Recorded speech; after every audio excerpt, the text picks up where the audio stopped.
नमस्कारम साथियों, स्टडी कोंडा चैनल में आपका स्वागत है। आज की क्लास में हम ईबीएस के इम्पोर्टेंट टॉपिक को कवर करेंगे जो सीटेट, टेट और सुपर टेट के दृष्टिकोण से महत्वपूर्ण है। फ्रेंड्स, जो बाघ होता है टाइगर, ये सीटेट के एग्जाम में आए हुए इससे बहुत ही क्वेश्चन बन जाते हैं। टाइगर की कुछ विशेषताएं होती हैं, हम उनको जानेंगे। जो टाइगर होता है, बाघ अंधेरे में जब रात होती है तो हमसे 6 गुना अधिक देख सकता है। अर्थात मानवों से जो टाइगर होता है वो 6 गुना अधिक हमसे देख सकता है। टाइगर की इस बच्चे की बात करें तो टाइगर का जो बच्चा होता है जन्म समय 2 से 3 किलोग्राम का होता है। 2 से 3 किलोग्राम का वह बच्चा होता है जब वो जन्म लेता है। और जब यही बच्चा जो नर टाइगर का बच्चा होता है, जो नर होता है, वो 3 से 4 वर्षों में अपने समूह को छोड़ देता है। कौन सा जो नर बच्चा होता है 3 से 4 वर्ष में अपने समूह को छोड़ देता है।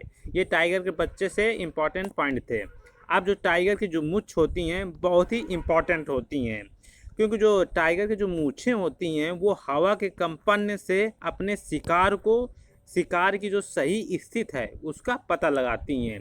टाइगर की मूछें बहुत ही इम्पॉर्टेंट रोल करती हैं उसके शिकार में और उसके रात के जीवन यापन में। जब अंधेला हो जाता है तो हवा के कंपन के द्वारा ही जो टाइगर की मुछ हैं वो रास्ता ढूंढती हैं। ये टाइगर से मुझ से इम्पॉर्टेंट पॉइंट हो गए। अब हमारा अगला इम्पॉर्टेंट पॉइंट है, जो बाघ है अपने इलाके का निर्धारण अपने मूत्र द्वारा करता है।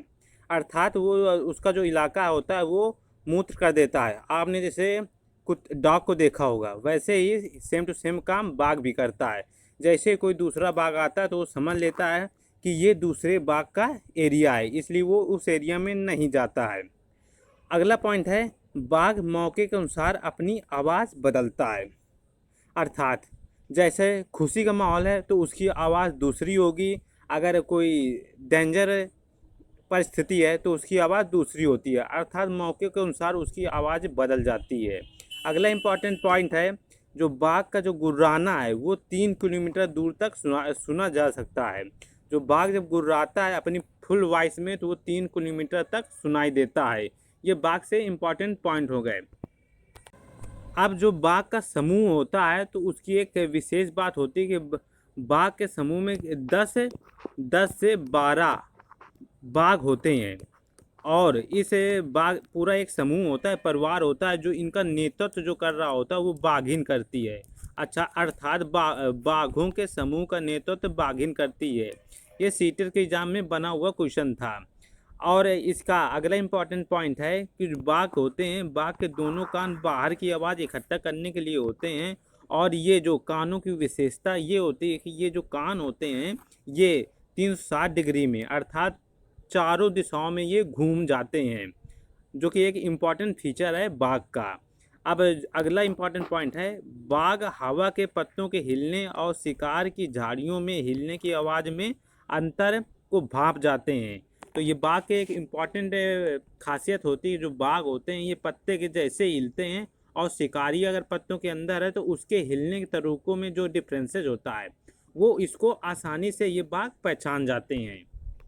ये एनसीईआरटी से बाघ से रिलेटेड इम्पॉर्टेंट पॉइंट हैं। और भी होते हैं, जैसे कि जो बाघ होता है उसकी दौड़ने की स्पीड होती है वो कितनी होती है, 90 से लेकर 113 किलोमीटर तक होती है।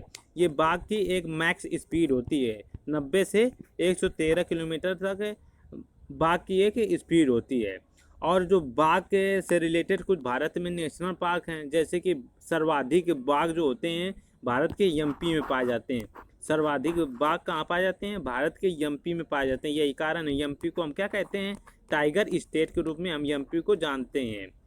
और कुछ एरियाज हैं जो बाघ के शिकार के लिए पूर्णतः बंद है, जैसे उत्तराखंड का जिम नेशनल पार्क और राजस्थान के भरतपुर का घाना नेशनल पार्क, ये हैं बाघ के शिकार के लिए पूर्णतः बंद हैं। ये बाघ से रिलेटेड सीटेट के एग्जाम के दृष्टिकोण से बहुत ही इम्पोर्टेंट पॉइंट थे। अब हम अपने दूसरे टॉपिक की तरफ बढ़ते हैं। अब हम रेगिस्तान ओक के बारे में जानेंगे। रेगिस्तान ओक कहाँ पाया जाता है, प्यासी भूमि की धरती में। प्यासी भूमि की जो धरती होती है वो कहाँ है? ऑस्ट्रेलिया में। उसे ऑस्ट्रेलिया के भूमि को हम प्यासी भूमि की धरती कहते हैं। इसलिए जो रेगिस्तानी ओक है उसे प्यासी धरती का पौधा कहा जाता है। ये कहाँ पाया जाता है? ऑस्ट्रेलिया में पाया जाता है। ऑस्ट्रेलिया में रेगिस्तानी ओक के पेड़ पाया जाता है। इसकी ऊंचाई जो होती है 11 से 12 फीट होती है। ये सीटेट के अनुसार, सीटेट के देश के कैसे प्रश्न घुमाता है कि 11 से 12 फीट है, अर्थात एक कच्छे की कमरा की लंबाई के बराबर, एक कच्छा के चौड़ाई के बराबर है ये रेगिस्तानी ओक की लंबाई होती है, लंबा होता है। और इसकी खासियत क्या होती है? इसके जो पत्ते होते हैं बहुत कम होते हैं। अब रेगिस्तानी ओक के बारे में और एक विशेष बात यह है कि जो इसकी जो जड़ें होती हैं ज़मीन के अंदर कितना जाती हैं? 250 से 300 फीट तक नीचे जाती हैं। कब तक जाती हैं? जब तक कि इनकी जड़ों को पानी न मिल जाए। और ये जो पानी होता है इनके तनों में आकर इकट्ठा होता रहता है। और ये 250-300 फीट का आशय होता है। जैसे ये मान लीजिए कोई रेगिस्तानी ओक का पेड़ है, ये ज़मीन के ये ऊपर है, तो ये इसकी जो ऊंचाई होगी, जड़ें उससे कितनी होंगी? उसकी जड़ें होंगी 30 गुना, अर्थात इस ऊंचाई की अपेक्षा ये उसकी जड़ें कितनी होती हैं? 30 गुना रेगिस्तानी ओक की जड़ें होती हैं। और जब ये पानी तने में इकट्ठा हो जाता है तो कभी कभी पानी जब कमी हो जाती है तो जो यहाँ के निवासी होते हैं इस पानी का पीने में प्रयोग करते हैं। ये रेगिस्तानी ओक से संबंधित इम्पॉर्टेंट पॉइंट होंगे। I hope you enjoy this class. मैं आपके लिए ऐसे ही प्रैक्टिस सेट और क्लास लाता रहूँगा। आप मेरे इस चैनल को सब्सक्राइब कर लें और बेल आइकन प्रेस कर लें ताकि आपको नोटिफिकेशन मिलता रहे। जय हिंद।